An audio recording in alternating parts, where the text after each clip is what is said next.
Nós estamos começando hoje uma série de mensagens. Anunciei semana passada, o Eliel falou muito bem sobre ela, mas eu queria que você pusesse na sua boca qual é a série de mensagens que nós estamos começando hoje. Qual é o nome dela? As Obras da Fé. As Obras da Fé. Nós vamos aprender a partir de hoje, embora hoje eu deva abrir de forma mais conceitual, mais inspiracional, pontuando de onde a gente está partindo e para onde a gente vai, certamente todas as semanas nós vamos aprender ferramentas espirituais, extraídas da fonte segura que é a palavra de Deus, para que a nossa fé se torne uma fé tão viva, tão eficaz, que ela seja reproduzida pelas obras que acompanham a nossa fé e a nossa salvação. Quantos querem crescer mais na fé? Deixa eu ver você. Por favor, não deixe de estar aqui toda quarta-feira. Nós vamos nos revezar aqui para encontrar porções bíblicas que vão inspirar a mim e a você a uma fé cada vez mais expressiva, abençoada e abençoadora. E hoje nós vamos ler, então, o texto base, referência, Tiago, capítulo de número 2, está lá quase no fim da Bíblia. Tiago, meu irmão de Jesus, meu irmão porque eles têm como mãe a mesma mãe, mas o pai diferente, mas ele é um irmão de Jesus. O irmão que acompanhou de pertinho a vida e a obra de Jesus, mas só teve um despertamento sobre quem era o próprio irmão, o Cristo, depois da ressurreição. Tiago, capítulo de número 2. Versículo 14, nossa leitura vai até o verso número 26. Se você já é um crente de algum tempo, uma crente de algum tempo, já conhece esse texto na perspectiva da versão mais antiga, ou mais convencional. E eu vou ler esse mesmo capítulo, ou esse mesmo trecho bíblico, Tiago 2, do 14 ao 26, na paráfrase de Eugene Peterson, conhecido como A Mensagem. É uma versão ou uma expressão que facilita a compreensão, dada a forma didática com que ele escreve, mais objetiva. Aliás, a paráfrase de Eugene Peterson, A Mensagem, ela foi escrita para o contexto da compreensão das Escrituras no contexto das células, do grupo pequeno, como nós chamamos aqui, o nosso essência. Então, a linguagem aqui, ela não vai alterar em nada a essência do texto, o contexto e a aplicação que a gente quer ter hoje e desdobrar nas próximas semanas. Então, se você quer acompanhar na tua versão convencional e manter o seu ouvido aqui para ir percebendo as nuances e diferença de linguagem, você pode fazê-lo. Se quiser acompanhar na tela, vai estar na versão NVI. Ou se você quiser ouvir na versão que vou ler aqui, você fique à vontade de fazer da forma que você julgar melhor. Mas olha, abra os seus ouvidos. Deus quer falar conosco. Você crê assim? Põe a mão na tua Bíblia, seja virtual ou digital, se você não tem, estende a tua mão na tela. Pai, nós te agradecemos pela tua palavra, pela tua poderosa palavra, inerrante palavra, transformadora palavra, e abrimos nossos ouvidos, olhos e sentido espiritual para compreender toda a tua vontade, tudo aquilo que o Senhor quer falar conosco. Cada uma das nossas necessidades, por mais diversas que sejam, são supridas pela mesma fonte, tua poderosa palavra, que agradecemos nessa noite, em nome de Jesus. Tiago 2, versículo de número 14, na paráfrase, a mensagem diz assim: amigos, vocês acham que chegarão a algum lugar apenas ouvindo, sem partirem para a prática? Uma pergunta, será uma sequência de perguntas e afirmações. Falar sobre fé, prova que alguém tem fé? É uma pergunta, pergunta a você. Falar sobre fé, prova que alguém tem fé? Sim ou não? Olha a continuação do texto.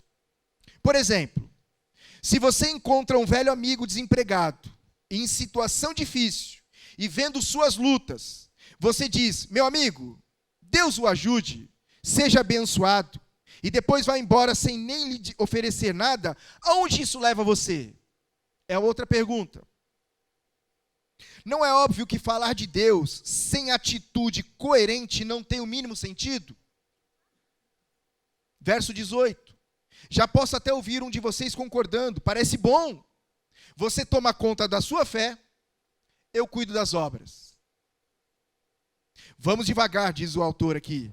Vocês não podem mostrar obras separadas da fé. Assim como não posso mostrar a minha fé separada das obras. Fé e obras. Obras e fé encaixam-se como uma luva. Eu escuto dizer que acreditam no único Deus. Vocês ficam de braços cruzados como se tivessem feito algo maravilhoso, crer que existe só um Deus. E olha a próxima afirmação que Tiago vai dizer sobre fé sem obras. Ótimo. Até os demônios fazem isso. E talvez na versão que você tem na mão, até os demônios creem assim e estremecem. E ele continua dizendo: separar fé e obras é afastar-se da vida, é um caminho de morte. Verso 21, ele vai dar 2 exemplos na sequência. Abraão, nosso pai na fé, não fez a obra que Deus queria quando levou seu filho Isaque ao altar do sacrifício? Não é óbvio que fé e obras são inseparáveis? Fé e obras são inseparáveis. Não está claro que a fé se expressa nas obras e que as obras são obras da fé? Vejam esta frase das Escrituras: Abraão acreditou em Deus e foi declarado justo. Acreditar é uma ação. Repita comigo: acreditar é uma ação. Diz para quem está pertinho de você: olha, acreditar é uma ação. É como no futebol, acreditar na jogada. Foi essa fé em ação que fez Abraão ser chamado amigo de Deus. E ele faz uma outra pergunta: não é evidente que a pessoa é justa aos olhos de Deus, não por causa de uma fé morta, mas pela fé que resulta em obras? Verso 25 e 26. Outro exemplo é Raabe, a prostituta de Jericó. O que contou no caso dela? Não foi esconder os espiões de Deus, ajudando-os a escapar? Não foi acreditar, aliado ao fazer? Quando o corpo é separado do espírito, temos um cadáver. Olha como ele conclui aqui nessa paráfrase. Quando separamos o espírito de um corpo, temos como resultado um cadáver. Tentem separar a fé das obras. O resultado será o mesmo, apenas um cadáver. Eu queria fazer algumas considerações importantes sobre o contexto e o texto em si, partindo do pressuposto seguinte princípio. Tiago está dizendo para nós, e está fácil aqui de compreender, não precisa de ninguém interpretando, que fé e obras andam juntas.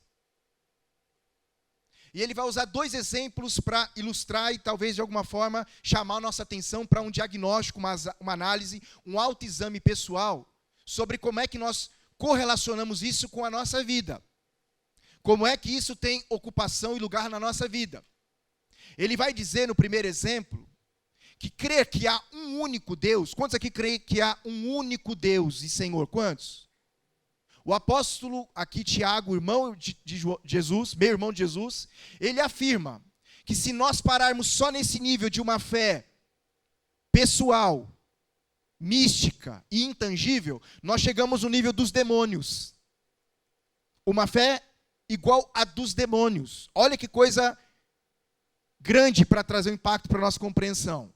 Se crer que Deus é o único Senhor nos dá o mesmo nível dos demônios, eu duvido que a gente quer parar no nível dos demônios. Quantos querem? Ninguém. Nós queremos ir para adiante, para além. E Tiago vai dizer que a única forma de dar um salto para além da fé dos demônios é quando essa fé resulta em obras da fé. E nós vamos aprender ao longo dessa jornada aqui o que a fé resulta em obras na nossa vida e através da nossa vida. Nós vamos ver coisas fantásticas do que a fé pode operar na nossa vida e através da nossa vida. Por exemplo, quando vejo os céus trazendo 2 amigos, depois de tantos anos que não vinham aqui, para uma noite quarta-feira como essa, gostosa, amistosa, isso é uma obra da fé.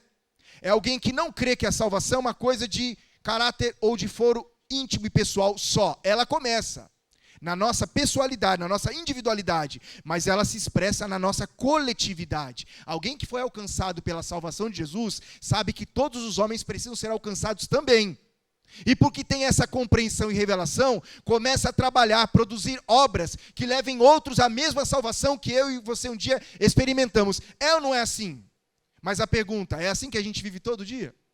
Preocupado com o destino das pessoas que convivem com a gente em casa, no trabalho, na escola, no condomínio, na feira. Nós temos pouca compreensão de que um dia Jesus voltará. E quando ele voltar, ele vai fazer clara distinção, clara separação entre quem vai entrar no reino e quem vai ficar de fora do reino. E pode ser, amigos, que algumas pessoas que passam pela nossa vida, eu não quero fazer terrorismo de novo, Eu saí daqui mal semana passada achando que fiz terrorismo, e a minha esposa disse no carro, eu me senti um pouquinho aterrorizada. Brincadeira. Mas não quero fazer terrorismo, mas é importante a gente ter compreensão de que o céu e o inferno existem. Eu até gostaria de crer no universalismo. O que é universalismo? É que não importa como as pessoas vivam, Deus vai salvar todo mundo. É uma coisa linda, filosófica, muito preciosa. Gostaria de dizer isso, mas não seria verdade. A verdade é que um dia Jesus volta e Jesus vai buscar gente e gente vai ficar. E qual é o nosso papel nesse processo? Trabalhar em Deus para levar todas as pessoas a Jesus e a salvação que Jesus pode oferecer. Mas ele dá um segundo exemplo aqui, que ele traz para a conversa o patriarca Abraão, um dos homens mais importantes da história bíblica do Antigo Testamento, chamado de o pai da fé, o patriarca, Abraão, Isaque e Jacó, pai, filho e neto. Ele traz Abraão em um momento crítico na vida de Abraão, para ilustrar fé e obras. Quando ele lembra que um dia Deus pediu a Abraão o seu único filho Isaque, filho da promessa, filho por quem Deus tinha prometido dar a ele uma grande nação, um novo povo.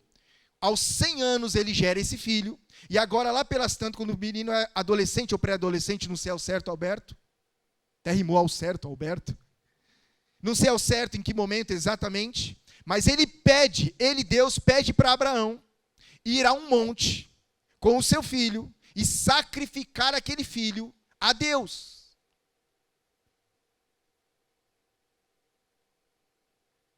E ele vai dizer que Abraão demonstrou a sua fé em Deus, a confiança no caráter de Deus, quando ele foi até o monte e levou o seu filho. E o Tiago está perguntando, separe a obra da fé. Abraão foi considerado amigo de Deus, porque ele teve fé e obra. E vai lembrar da Raabe, uma prostituta em Jericó, que certa vez abrigou os espias de Deus e deu para eles guarida para que eles fugissem, sãos e salvos. 2 exemplos, para ilustrar para a gente que fé e obras não se separam jamais. E qual é o contexto em que o Tiago está escrevendo? Meio irmão de Jesus. Ele está escrevendo numa época de muita polarização, ou seja, essa polarização que a igreja se envolveu nela nesses dias, ela não é nenhuma novidade, ela é histórica. Essa coisa de um extremo e de outro. E quais eram os extremos, Everton e Amandinha? Em que Tiago está escrevendo de forma muito certeira e assertiva. Naqueles dias, ele estava convivendo com judeus crentes em Jesus já há muito tempo. Gente já acostumada sobre o que Deus pode fazer. Gente que viu Jesus, que conviveu com Jesus, de alguma forma foi abençoada por Jesus, mas passados os anos, eles se acomodaram na vida. E retroagiram. Retroagiram em que aspecto? E aqui vem o primeiro lado da polarização, do extremo. Na antiga aliança que eles aprenderam, as pessoas eram salvas pelas obras. Que obras? Praticar os 10 mandamentos. Não matarás, não roubarás, não dirás falso testemunho, não terás outro Deus além de ti, e por aí vai até chegar ao 10º. Praticava-se as obras, pela prática das obras, as pessoas eram salvas. Mas em um determinado momento, Jesus vem e conclui a obra da cruz. E agora está definido que os homens não são mais salvos pelas obras, mas os homens são salvos agora pela fé em Jesus. E esses judeus estão vivendo uma dualidade, um conflito existencial, entre crer nisso que é novo, ou se manter naquilo que é histórico, na antiga aliança ou na nova aliança. Então Tiago está dizendo para eles, olha, as obras não salvam, mas as obras são uma expressão da salvação. Não somos salvos pelas obras, mas somos salvos para as obras. As preposições aqui são importantes dentro da construção literária ou gramatical nossa. Então, ele está combatendo isso. Paralelo a isso, seu outro irmão, agora irmão por inteiro de pai e mãe, Judas, que é o escritor do penúltimo livro da Bíblia, que leva o seu nome Judas, ele escreve para combater o outro lado dessa polarização, o outro extremo. Todo extremo é perigoso. Todo extremo é perigoso. Qual era o outro extremo? Judas estava lidando com gente que estava fazendo das obras motivo de não fazer nada, combatendo os libertinos, ou a libertinagem. Ora, se as obras não salvam, então eu não preciso me preocupar com praticar obras. Porque se vou ser salvo de qualquer jeito, vou viver a minha vida do jeito que eu quiser, e tá bom, no último dia eu vou ser salvo. Então, ele está combatendo esses dois extremos, com esta porção bíblica que nós acabamos de ler. Nesse contexto, nós precisamos lembrar que o mesmo apóstolo Paulo escreve aos Romanos e aos Éfesos uma coisa que nós precisamos ter bem clareza, de que é a única coisa que as obras não podem fazer por nós mesmos. Ou seja, as obras que nós praticamos podem atingir todos os universos da nossa vida, menos um. A única coisa que as obras não podem fazer na nossa vida é trazer salvação. Fora isso, as obras têm importância factual na história da nossa vida. Veja o texto, por exemplo, de Efésios 2, 8 e 9. Pois vocês são salvos pela graça, por meio da fé. Nós recebemos salvação por meio da fé. E isso não vem de vocês, é dom, é presente de Deus. Não vem por obras, diga, não vem por obras, para que ninguém se glorie. Ou seja, o apóstolo Paulo está ensinando que agora, em Jesus, encerrou-se todo o mérito humano. Ou seja, eu tenho participação na minha salvação, não temos mais. Agora nós dependemos, em termos de salvação, da obra que Jesus consumou na cruz do Calvário. Quando Jesus foi erguido na cruz, é importante a gente ter isso como pano de fundo aqui para a nossa compreensão sobre fé e obras, que quando Jesus foi erguido na cruz, no seu corpo nós fomos justificados. Pela fé, nós vemos a crucificação de Jesus como uma crucificação substitutiva, ou seja, era para eu e você estarmos naquela cruz, mas Jesus nos substituiu em dor. E quando o seu corpo foi moído, dilacerado, destroçado naquela cruz, nós fomos em Deus justificados pela fé.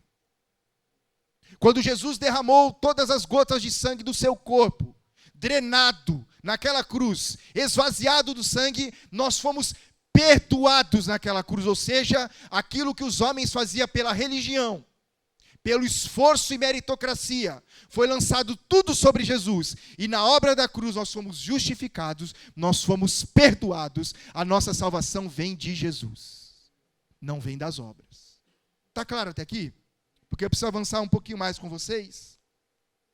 Ao longo da história, os homens criaram diversas religiões. Religiões que tinham como objetivo prática de obras, e obras com conotação salvífica, ou seja, eu faço, eu sou salvo.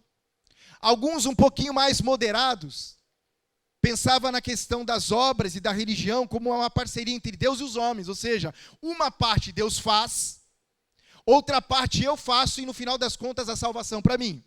Isso não é verdade. Salvação só por meio de Jesus. E fé na obra que Jesus fez. Então não há a menor hipótese de nós aqui, qualquer um de nós aqui hoje à noite, você participando conosco online, acharmos que nós temos alguma participação na coisa mais fantástica que nos aconteceu.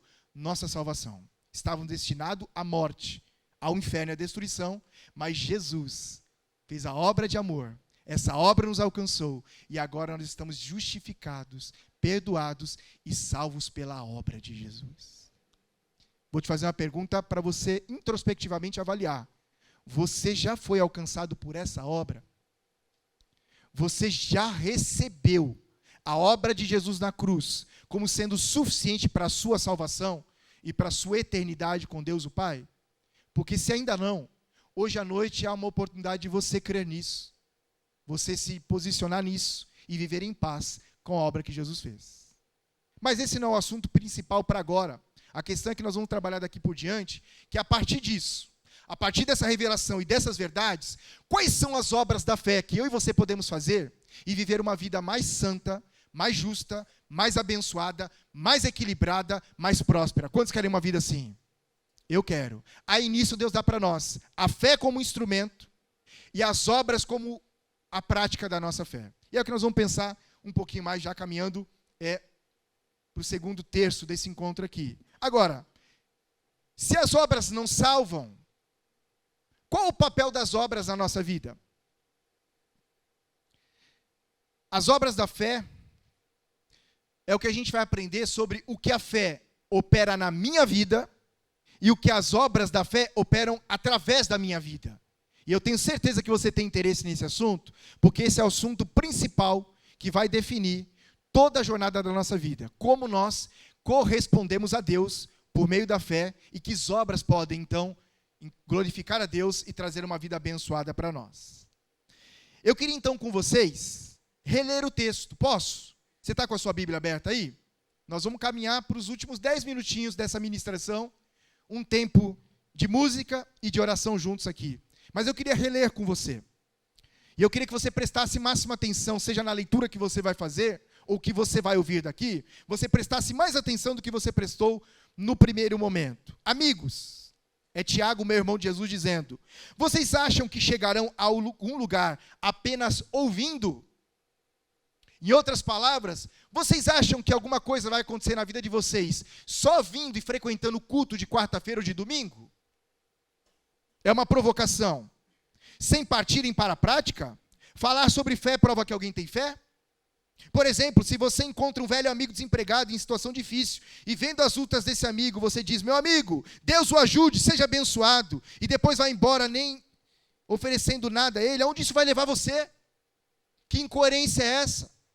Porque deixa eu dizer uma coisa para vocês, pontuando um pouquinho mais. Fé não deve ser rebaixado ao único nível de ser um receptor de bênçãos. Ah, pela fé eu recebo as bênçãos. É verdade, pela fé nós recebemos toda a bênção de Deus. Quantos querem receber bênção de Deus? Levanta sua mão direita aos céus e diga assim: Senhor Jesus, me dá fé para receber bênçãos. Glória a Deus. Mas esse é um nível muito, muito raso ainda. O que Tiago está dizendo aqui é que uma pessoa se mostra abençoada e cheia de fé em Deus quando ela não pensa que Deus está ocupada só com as suas próprias necessidades, mas quando Deus está preocupado com a necessidade de alguém. Pensa, por exemplo, só um exemplo, não precisa perguntar agora, mas talvez você está perto de alguém agora aí, que veio para cá de busão, veio de condução, e você tem seu carro. Quem deu esse carro para você? Foi Deus. Eu fico maravilhado quando eu subo aqui a Eponina. Eu já subi a pé aqui essa Eponina. E aí você vê escrito assim no carro: propriedade exclusiva de Deus. Ele sobe a Eponina, íngreme como é a Eponina. Porque quem pega a Eponina lá no início para chegar no 390 aqui sabe quanto que é difícil subir. Aí ele passa e vê o carro do irmão subindo assim: propriedade exclusiva de Deus. O irmão não deu nem carona. Eu perguntando: esse carro é de Deus mesmo? Se fosse de Deus, estaria a serviço de quem? De Deus. Então talvez você está aí perto de alguém, e você pode perguntar em algum momento aí, onde essa pessoa mora. E de repente você pode ser uma bênção de Deus na vida dela, para ela chegar segura, abençoada e sem mexer no bolso em casa hoje. Irmãos, pode parecer muito pequeno isso, mas tem um valor gigante para Deus. Quando a gente cuida uns dos outros, nós estamos praticando a fé genuína, porque é impossível amar a Deus que não vemos e deixar de amar pessoas a quem vemos. Talvez você está pertinho de alguém aí, que está precisando de uma ajuda financeira. E Deus tem dado para você uma condição, se não tal qual você gostaria, melhor que de alguém. Como é que podemos orar uns pelos outros, sem perguntar para o outro no final da oração: o que eu posso fazer por você? Porque se nós orarmos uns pelos outros, pelas necessidades uns dos outros, sem nos preocuparmos com essa necessidade, essa nossa oração não passou nem do teto. Porque Deus quer usar a gente para abençoar as pessoas perto da gente. Aí vem o segundo e mais poderoso nível da fé. Quando a fé que nós temos em Deus abre precedente na nossa vida para Deus usar a gente para abençoar outras pessoas. Quantos querem esse nível de fé? Levante sua mão direita. Agora uma oração mais corajosa. Diga assim: Senhor Jesus, me use em qualquer momento para abençoar alguém com qualquer coisa. Cuidado com essa oração. Seu WhatsApp pode ser tocado numa hora dessa. Você pode ser levado a conhecer uma realidade que você não conheceria sem essa oração.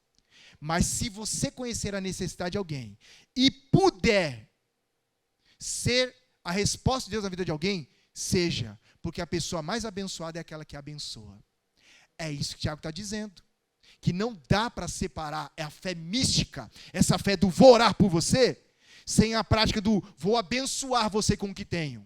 O apóstolo Tiago está dizendo o seguinte: é impossível, é loucura separar a fé das obras, porque a fé se expressa pelas obras. Vamos continuar lendo o texto? E eu vou pontuando aqui devagarzinho. Onde nós paramos? Ele pergunta, não é óbvio que falar de Deus sem atitude coerente não tem o mínimo sentido? Ou seja, orar pelas pessoas sem a disposição de ser um instrumento das mãos de Deus não tem coerência nenhuma? É óbvio. Aliás, o que tem de gente machucada com isso? Gente que pode fazer além de orar e deixa de fazer e fica só no nível de orar. Essa fé é uma fé chamada morta. Mas uma fé com obras, ela se expressa no cuidado uns aos outros. Já posso até ouvir um de vocês concordando, parece bom.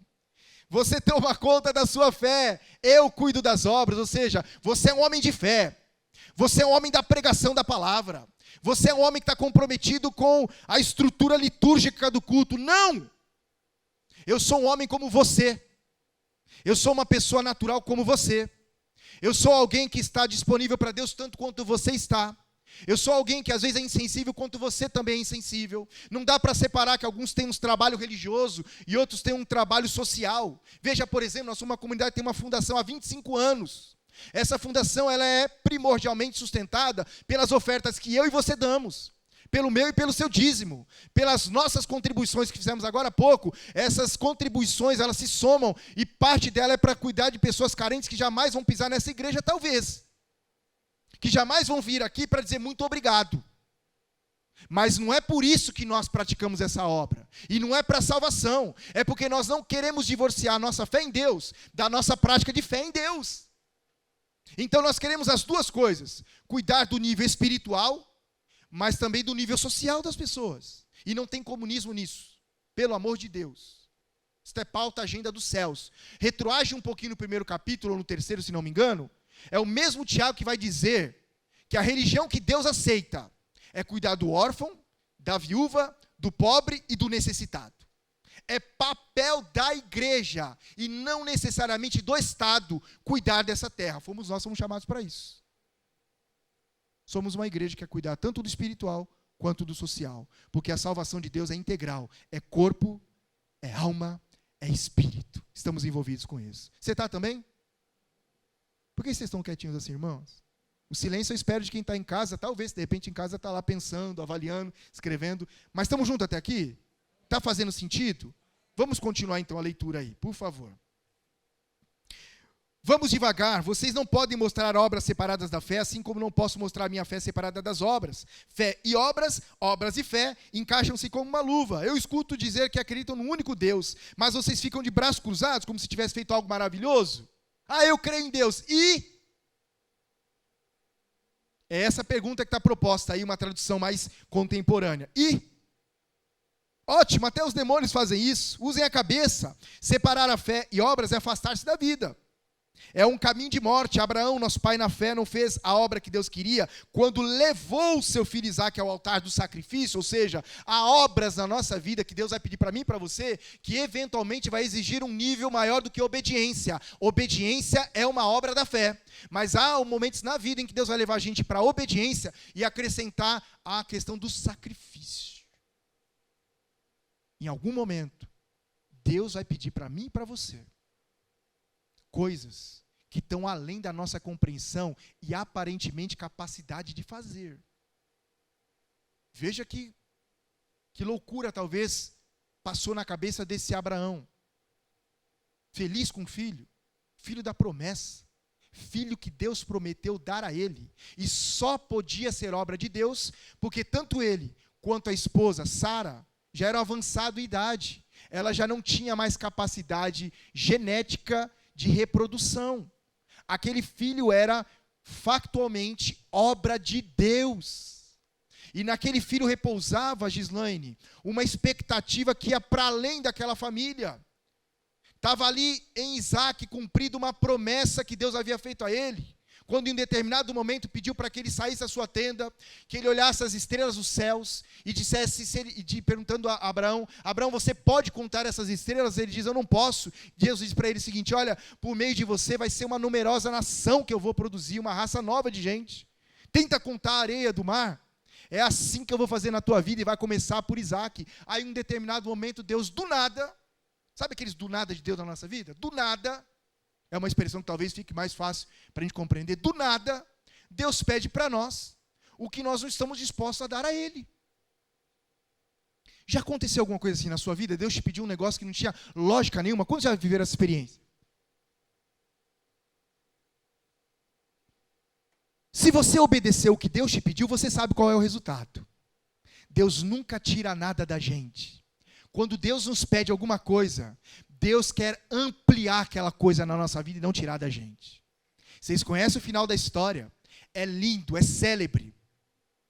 Quando o menino está já deitado no lugar de sacrifício, a lenha está pronta, o cutelo, ou seja, o instrumento de imolar animais, está na mão do pai.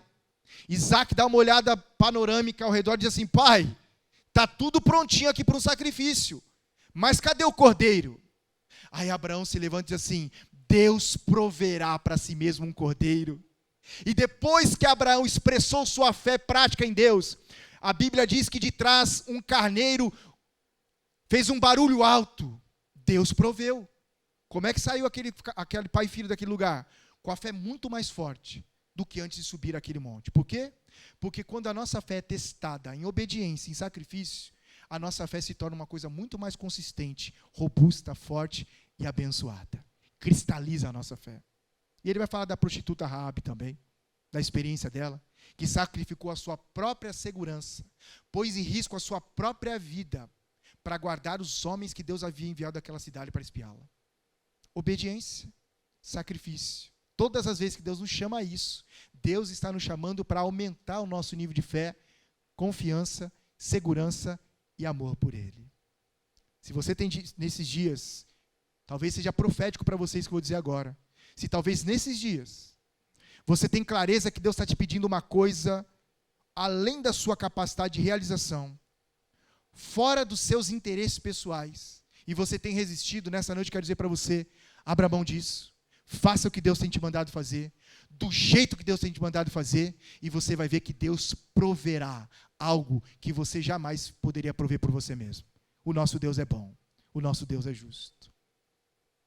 Conclusão, o que Tiago está ensinando para a gente então nessa porção bíblica, que eu queria pedir a você que você conferisse na sua casa, que você nesses dias, a partir de hoje, amanhã ou qualquer outro dia, você voltasse a esse texto, só você, Deus, uma caneta, ou um lápis, um caderno, ou as anotações virtuais, você fosse buscar em Deus, compreensão disso para a tua vida particular. Mas o que nós podemos aprender, isso nos iguala a todos aqui, o que nós podemos aprender, o que Tiago está ensinando para nós? Primeira coisa, é que as obras são o exercício da nossa fé em Jesus e sua palavra.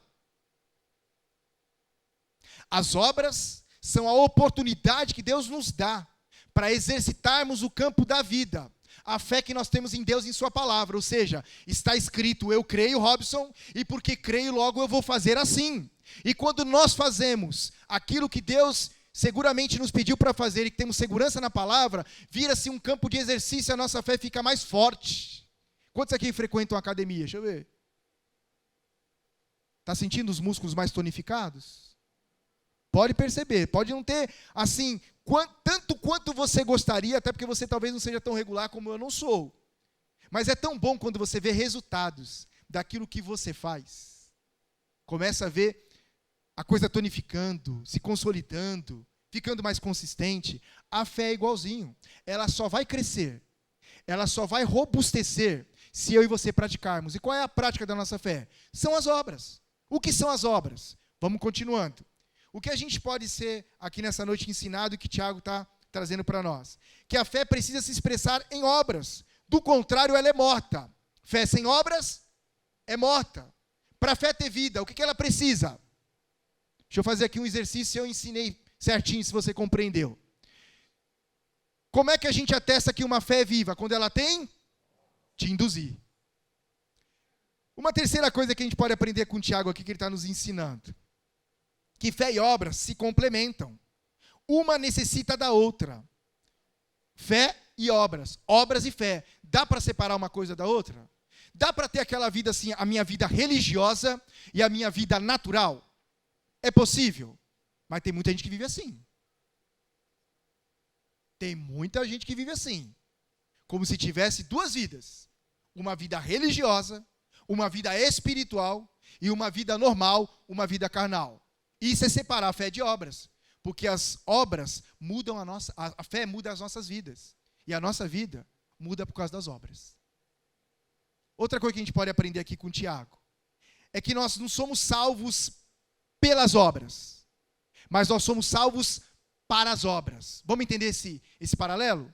Nós não somos salvos pelas obras, ou seja, as obras que nós fazemos, por melhores que sejam, por mais vultuosas que sejam, por mais curtidas que sejam no Instagram, pode ter condecoração na ONU, prêmio Nobel, por mais linda, por mais excelente, as nossas obras não nos salvam. Estamos juntos nisso?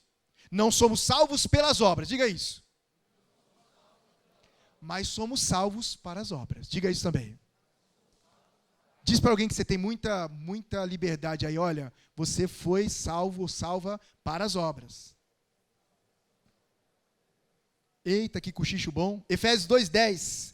Porque somos criação de Deus, realizada em Cristo Jesus, para fazermos as boas obras, as quais Deus preparou de antemão para que nós as praticássemos. As obras são a forma de vivermos em gratidão a Deus pela poderosa salvação que recebemos em Jesus. As obras, irmãos, é uma grande evidência para esse mundo que uma coisa nova aconteceu na nossa vida, uma salvação poderosa nos alcançou, essa salvação veio de Jesus, e aí agora a gente passa a viver de um jeito novo, porque esse jeito novo expressa gratidão a Deus. Viver pelas obras, fazer obras, indica quem é o Senhor da nossa vida e a quem queremos agradar no final das contas. As obras transformam em primeiro lugar a nossa forma de viver. A obra de Deus primeiro nos atinge, nos transforma. E porque nos transforma, transforma tudo que está ao nosso redor e particularmente quem está ao nosso redor. Alguém que foi alcançado por Deus, pela obra que Deus fez na cruz, na pessoa de Jesus, passa a viver de um jeito tão extraordinário que a sua vida agora tem como ser medida entre quem eu era antes e quem eu sou agora, depois da obra de Jesus. E são as nossas obras, a forma como a gente vive, que evidencia isso. Por exemplo, quando Deus faz uma obra de salvação numa pessoa, na vida de uma pessoa, e aquela pessoa era dada à mentira, ela passa a viver como? Na verdade. Você só consegue então medir se uma pessoa que vivia mentindo, agora foi alcançada por Jesus, é que ela deixa de mentir e passa a falar a verdade, até quando tem prejuízo.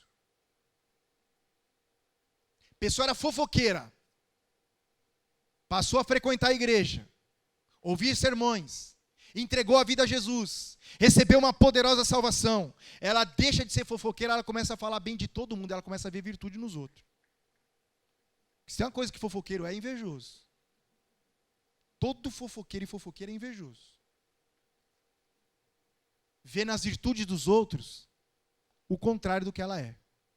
Porque ela gostaria mesmo é de ser o que o outro é. Por isso que ela é fofoqueira. E o que tem de gente que Deus se transforma em fofoqueiro, em gente que se transforma em... que passa a ser agora gente que vê virtude e elogia as pessoas, é uma coisa incrível. Elogia de graça. Que sorriso bonito. Que dentes maravilhosos. Antigamente, esse dente deve ser falso. Deve ter ido colocar lá numa clínica dentária. Se for boa, vai ficar legal. Mas é virtude. Vê o carinha careca como esse meu amigo aqui, e se for para ficar careca bonito como eu sou, eu quero ficar também.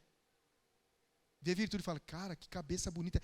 Que forma, que anatomia de cabeça é essa, cara? Deus foi generoso com você.